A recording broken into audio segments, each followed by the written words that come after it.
il gelir yaş üstə yaş qocalıram. Hər il gelir yaş üstə yaş qocalıram. Hissedirəm yavaş yavaş qocalıram. Hissedirəm yavaş yavaş qocalıram.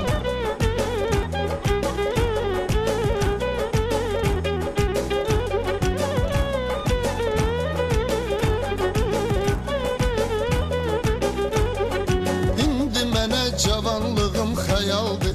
O vaxtdan mənə çox xatirə qaldı. O anları fələk əlimdən aldı. Onunla olmuşam başa baş qocalıram. Onunla olmuşam başa baş qocalıram. Hər il gəlir yaş üstə yaş qocalıram. Hiss edirəm yavaş yavaş qocalıram.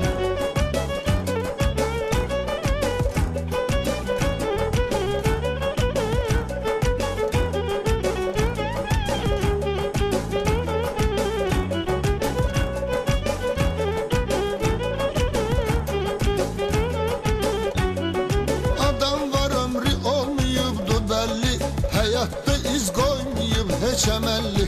Amma mənə budur verən təsəlli. Qoyduqca mən daş üstə daş qocalıram.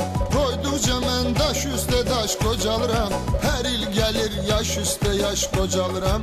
Hiss edirəm yavaş yavaş qocalıram.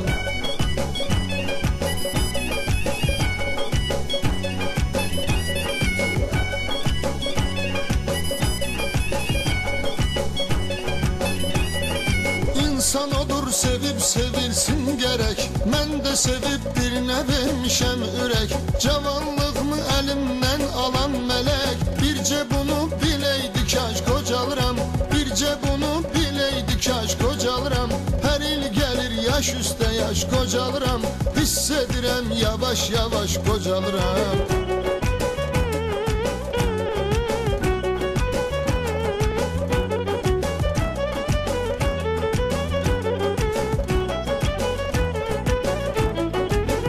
Yaşın öz gözəlliyi var hər an. Qocalsam da gözəldir mənə dövran.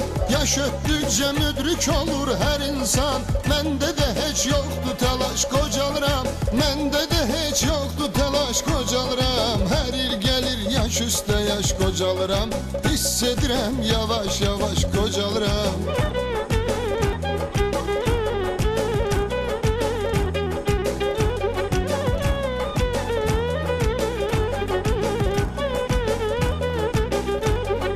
Gəncliyimə var mənim şikayətim. Çünki qalmayıbdı gücüm, taqətim. Ötdükcə illər əyilir qamətim. Elə biləyib dövrana baş qocalıram. Elə biləyib dövrana baş qocalıram. Hər il gəlir yaş üstə yaş qocalıram. Hiss edirəm yavaş yavaş qocalıram. Hər il gəlir yaş üstə yaş qocalıram. Hiss edirəm yavaş yavaş qocalıram.